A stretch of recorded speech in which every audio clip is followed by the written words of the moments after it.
everyone. Hello. I hope all of you are doing well.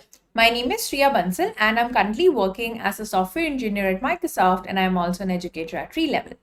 So in this video, after continuing on our discussion from the very last video about the concept of process scheduling, we are going to talk about what is the concept of scheduling queues. Okay, so we've already talked about that process scheduling is a very essential part of multi-programming operating systems, right? So what happens is, to make sure that all the processes get a fair amount of, I would say, CPU allocation, right? And we have different ways during which we do scheduling. So there are different algorithms for that. So always remember that all the processes upon entering into the system are stored in the job queue.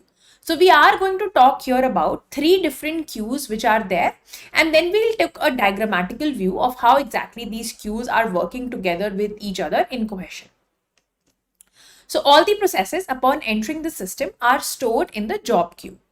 Processes in the ready state are placed in the ready queue. So queue as a data structure, assume it to be a real life queue. It's a first come first serve.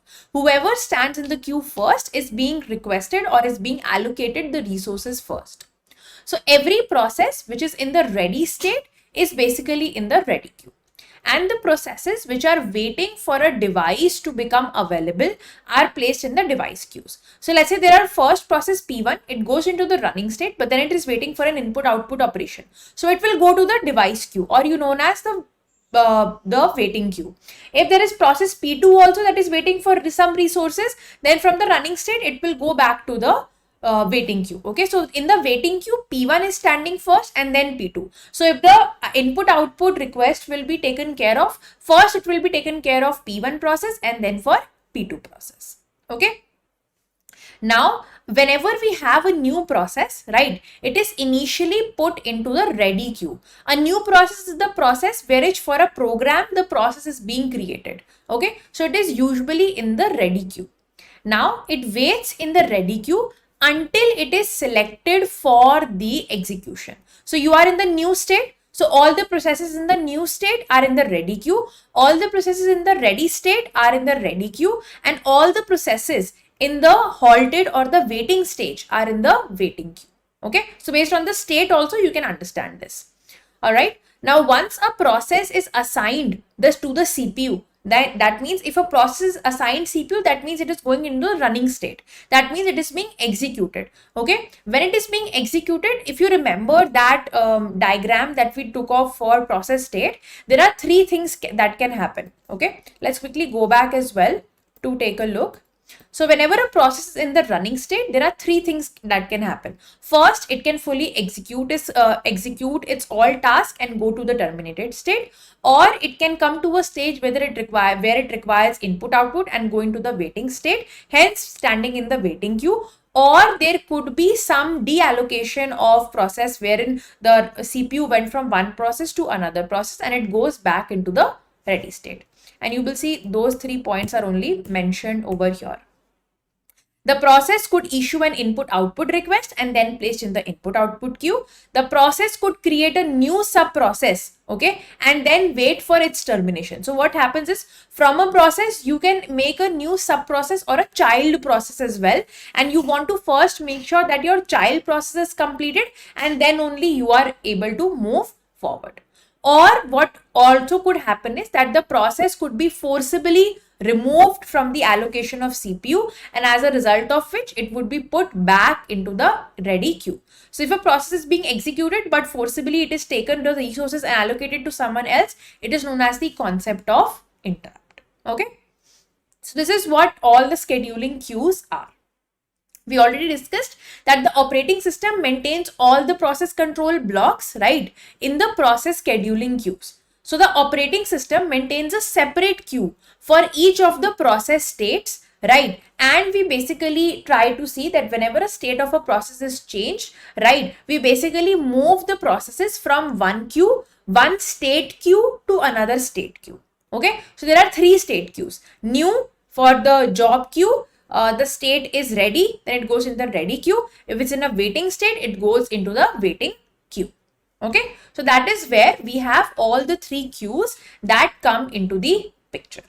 Now remember, the operating system uses different policies, different algorithms to manage all these queues. We have first in, first out, we have round robin, we have priority. Okay, so the operating system scheduler, once these processes are in the queue, the operating system scheduler basically determines how to move processes between the ready and the run queues, which can only have one entry per processor core to the system. Okay, so let's take a diagramical representation as well. So what happens is you have a process which is in the ready queue. That means it's in the state where it needs to be executed. Now from the ready queue, you allocate the CPU resources to the process, right? And then after that, each of these situations can happen. From the CPU allocation, over here, it can either go into the input output request stage. That means it's in a halted or a waiting state and thus waiting in the input output queue. Or, right, it could have this situation that for, let's say, the process basically got only 10 seconds. So if you will study the round robin algorithm later, what you will see there is that every process has a few seconds allocated in that particular algorithm. So what may happen is that each process, let's say, is getting 10 seconds. So your process, P1 process, also got 10 seconds, but it couldn't get completed in 10 seconds. So the time expired and hence it went back into the ready queue. Okay, and after that, from a process, like I told you, you can create child process or sub process as well.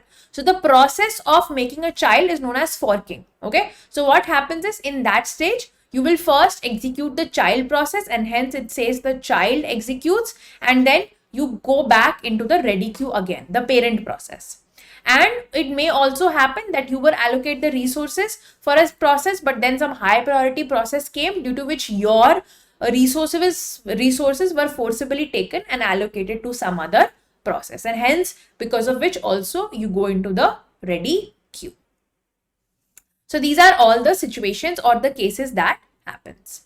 In the first two cases, the process eventually switches from the waiting state to the ready state and then is put back into the ready queue. A process continues this cycle. This cycle will go on until and unless the process actually terminates. Okay, at which time, if a process is terminated, that means it is completed. That means it should not be a part of any of the queues and it should be removed from all the queues, right? And it basically has its resources deallocated as well. Okay, so that is what the overall idea is, and that is what all these queues are basically used for. So these queues basically hold the processes, right, which are in different states. And whenever you execute a process, it always goes from one state queue to another state queue. Okay, and that's what the overall idea is about the concept of scheduling queues. So three queues, job queue, ready queue, and device queue or waiting queue. Okay, so now we'll move ahead and talk about the concept of schedulers. So a scheduler is basically a decision maker based on some algorithm that selects the processes from one scheduling queue to another or allocates CPU for execution. So a scheduler is something that will actually decide, right, which process will basically get the CPU resources. Okay, so an operating system basically has three different types of schedulers. So first we're going to talk in detail about the concept of schedulers. Okay, so there are three types of schedulers present. One is a long-term scheduler, then we have a short-term scheduler, and then we have a medium-term schedulers. Okay, so what are schedulers? Schedulers are a special system software which basically handles the processes in different ways. What is their main job? Their main job is to select the jobs to be submitted into the system and to decide which process is supposed to be running. Okay, so let's talk about all of them one by one. First, what we have is a long-term scheduler. So a long-term scheduler or a job scheduler basically selects processes from the disk, right, or from the secondary memory and loads them into the main memory for execution, right? It executes much less frequently. Okay.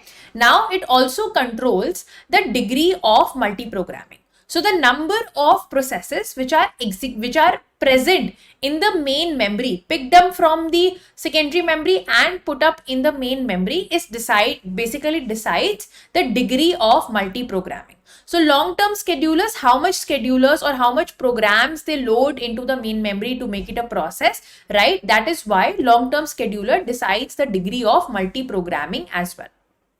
Because of the longer interval between executions, the long-term scheduler can afford to take more time to select a process for execution.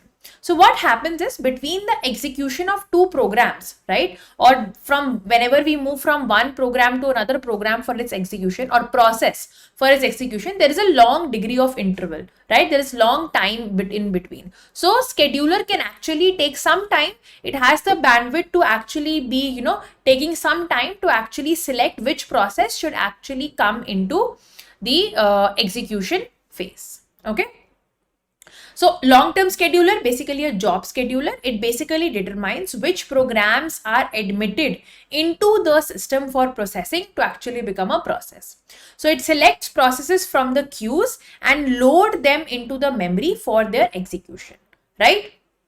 The prime objective of this, I think, the scheduler is basically to provide a balanced mix of jobs, okay, such that the input, output, and the processor bound as well. It controls the degree of multiprogramming. If the degree of multiprogramming is stable, right, then the average rate of process creation must be equal to the average departure rate of processes from the system. So suppose this is a scheduler, okay, and the number of processes coming from the secondary memory to the main memory should always be a stable ratio equal to the number of processes going from the ready state to the running state. So the number of processes which are loaded in the memory should kind of be equal to the number of processes going from that state to the running state. Okay, so that the ratio is quite good. Okay. In some systems, it may happen that the long-term scheduler may not be available or very minimal as well, right? So that is why we said that since there is long interval between executions, the long-term scheduler can afford to take some more time to select a process for execution. That is what a long-term scheduler is. Next, we basically have short-term schedulers over here. So the idea behind short-term schedulers, also known as CPU schedulers. The short-term scheduler or CPU scheduler basically selects a process from among the processes that are ready to be executed and allocated the CPU. So long-term scheduler basically picks up the processes from the secondary memory and put them into the main memory. The short-term scheduler picks the processes from the ready state, all the processes which are in the ready state, and tries to put them in the running state. Okay, that's why it's also known as CPU scheduler. So among a group of processes which are available, it will decide which processes should get the resources and should start their execution. Okay, the short-term scheduler must select a new process for the CPU frequently. So it should not be like, let's say process P1 was picked up, it went into the running state, and due to some operation it went back into the ready state. Then we are picking P2, putting it into running state, and then back into the ready state, and then we are picking P1 again. No, that should not happen. It should always make sure, the short-term scheduler always make sure that new and new processes are being picked up. It should not always be like one process is again picked up again and again for its execution, because of which other processes have not even started their execution. Okay, that is why it says the short-term scheduler must select a new process for the CPU quite frequently. Okay. Now, a process may execute for only a few milliseconds also before it goes into the IO request or the waiting queue. So it's not the case that you pick a process and it executes for 10 seconds, 20 seconds in the running state. No, it may immediately just execute for a few seconds and then directly go in the waiting queue. Okay.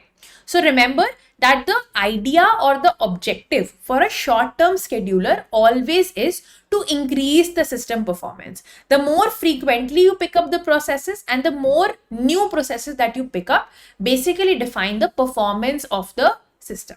Okay, it is basically, this scheduler basically changes the states of a process from the ready state to the running state. Okay, it selects from a few processes that are ready to execute and allocate CPU resources to one of them. Okay, remember short-term schedulers, right, or CPU schedulers, or the other name that we use is dispatchers. Okay, because they make the decision of which process to execute next. Okay, and also remember that short-term schedulers are faster than long-term schedulers. Long-term schedulers are a little bit slower. Okay.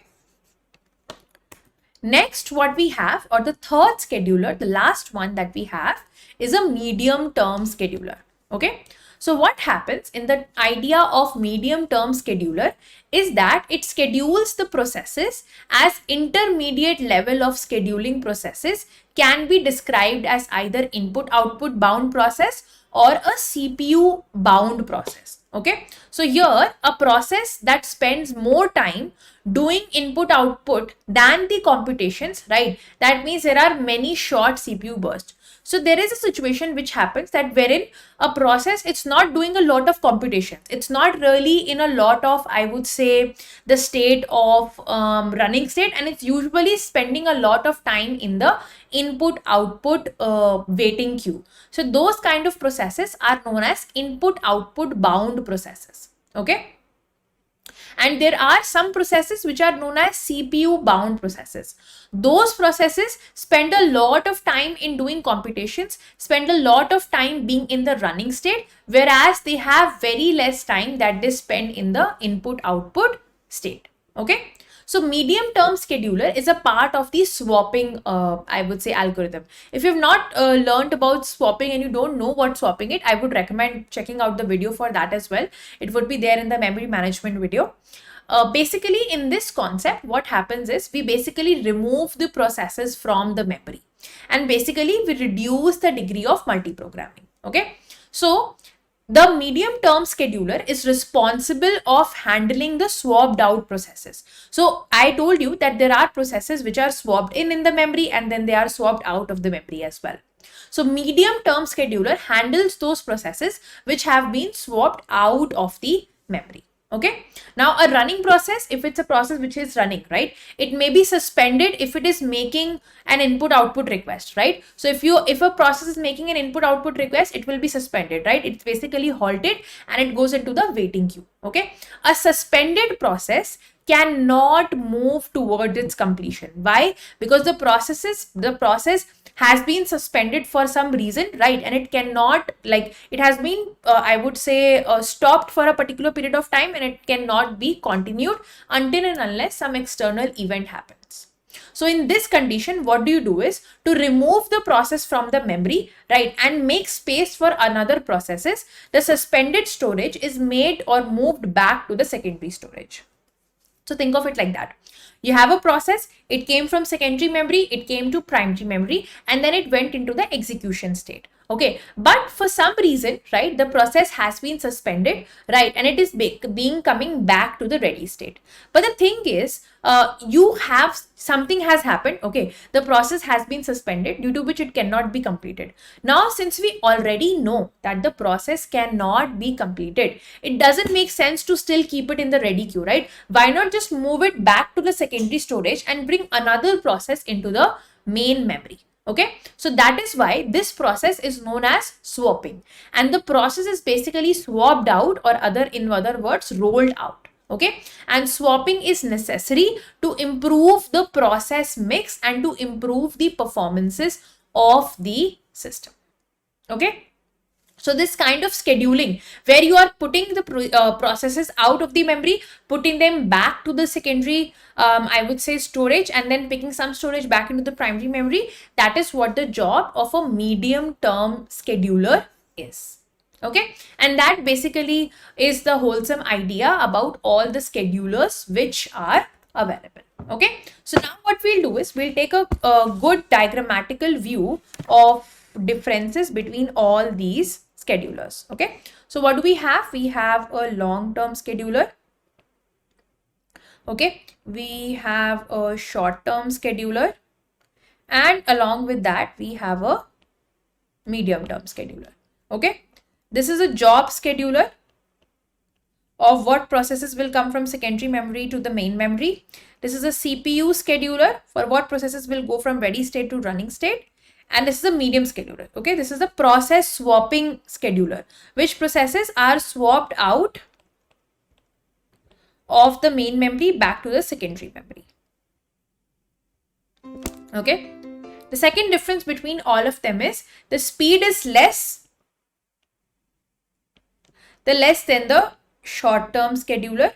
Okay, the speed is the fastest. Okay, so here the speed of the the speed is less for the longest, then for the medium, and then for the short. So the shortest term scheduler is the fastest one because it has to constantly switch and schedule the processes from ready state to running state. And then the speed of this is between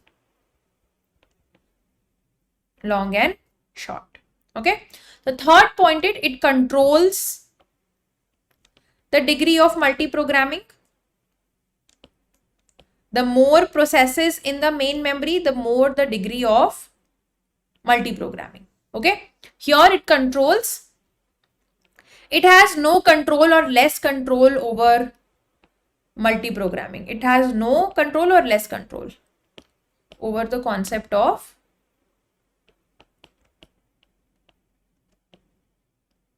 multiprogramming, but it is just making the processes come from the ready state to the running state.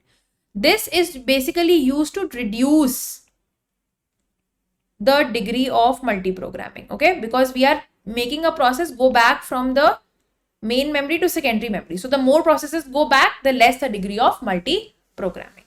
Okay.